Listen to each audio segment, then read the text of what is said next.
আসসালামু আলাইকুম, আমি শিল্পী। আজকে আপনাদের সাথে মজাদার একটা সবজির লাবড়া রেসিপি দেখাচ্ছি। এটা যে কি পরিমাণ টেস্ট হয়, খুবই টেস্ট হয়। আমি যেই সবজিগুলি দিয়েছি সেগুলি দেওয়ার চেষ্টা করবেন। আর সাথে মিষ্টি আলুটা দেবেন। মিষ্টি আলুটা দিলে এটার টেস্টটা ভালো হয়। আমি তেল দিয়ে নিয়েছি আগেই। তেলটা গরম হওয়ার পরে 1 কাপের মতন পেঁয়াজ দিয়েছি। তেলটা একটু বেশি লাগে, যেহেতু এখানে পানি খুব একটা ইউজ হয় না, তাই তেলটা একটু বেশি দিবেন। তেলের পরিমাণটা একটু বেশি থাকলে সবজিটা খেতেও ভালো লাগে এবং ভালো হয়। পেঁয়াজটা যখন হয়ে যাবে তখন পেঁয়াজটা যখন লাল হয়ে যাবে তখন আমি এখানে যে মশলাগুলি ইউজ করেছি, আদা রসুন, হলুদের গুঁড়ো, অল্প পরিমাণে হলুদের গুঁড়ো দিয়েছি। আমি শুকনো মরিচ দিয়েছি 3-4টা, তেজপাতা দিয়েছি, এলাচ, দারচিনি ওগুলি দিয়ে দিয়েছি। সাথে মশলাটা যখন কষানো হয়ে যাবে, শুকনো মরিচটা অবশ্যই দেবেন।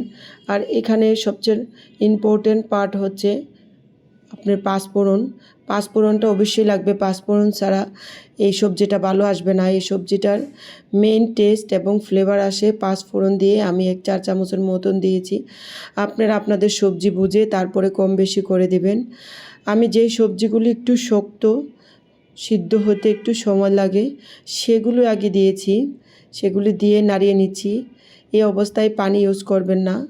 যখন এটা হাফ সিদ্ধ হয়ে যাবে তখন নরম সবজিগুলি অ্যাড করে দিবেন।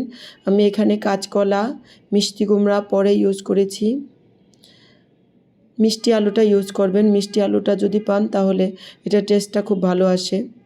মিষ্টি আলু, তারপরে বেগুন, এটার টেস্টটা ভালো আসে। এটা ইউজ করার চেষ্টা করবেন। খুবই মজাদার হয় এই লাবড়াটা, ভেজিটেবল লাবড়া। এটা বাসায় একবার সবাই ট্রাই করবেন। যারা সবজি খেতে চায় না তারাও এটা খুব চেটেপুটে খাবে। এত ভালো একটা টেস্ট আসে, ফ্লেভারটাও ভালো আসে। আমি যেভাবে দেখিয়েছি ঠিক সেভাবে করবেন। পুরান ঢাকার একটা রেসিপি এটা। সম্পূর্ণটা ফলো করে ভিডিওটা ফলো করে তারপরে করবেন। এই পর্যায়ে এসে আমি হলুদের গুঁড়া, অল্প পরিমাণে হলুদের গুঁড়া দিয়েছি। তারপরে মরিচের গুঁড়ো দিয়ে দিয়েছি। মশলাগুলি এই পর্যায়ে এসে অ্যাড করে দিবেন। খুবই মজাদার হয় এই সবজিটা। শেয়ার করে সবাইকে দেখার সুযোগ করে দিবেন এবং ফলো দিয়ে রাখবেন, যাতে পরবর্তী রেসিপিগুলি আমি ভিডিও ছাড়লেই আপনারা নোটিফিকেশন পেয়ে যান। খুবই মজাদার একটা রেসিপি। এই পর্যায়ে আপনি হাফ কাপের মতন পানি দিবেন। একদমই অল্প পরিমাণে পানি দিয়ে ঢেকে দিবেন। এটাকে ঘন ঘন নাড়তে হয় এবং চুলার আঁচটা একটু কমিয়ে রাখতে হবে, তাহলে এটা আস্তে আস্তে ভাপে ভাপে সিদ্ধ হয়ে যাবে। খুব একটা পানির প্রয়োজন হয় না এবং পানি দিলে এটার টেস্টও ভালো আসবে না, তাই পানি দেওয়ার চেষ্টা করবেন না। খুব অল্প পরিমাণে পানি দিয়ে এটাকে রান্না করার চেষ্টা করবেন। আর পাঁচফোড়নটা অবশ্যই দেবেন। পাঁচফোড়নটা না দিলে কিন্তু এই লাবড়ার টেস্টটা বুঝবেন না। একটু টেস্টিং সল্ট দেওয়ার চেষ্টা করবেন এবং লবণটা চেক করে আবার লবণটা দিয়ে দিবেন। খুবই মজাদার একটা রেসিপি।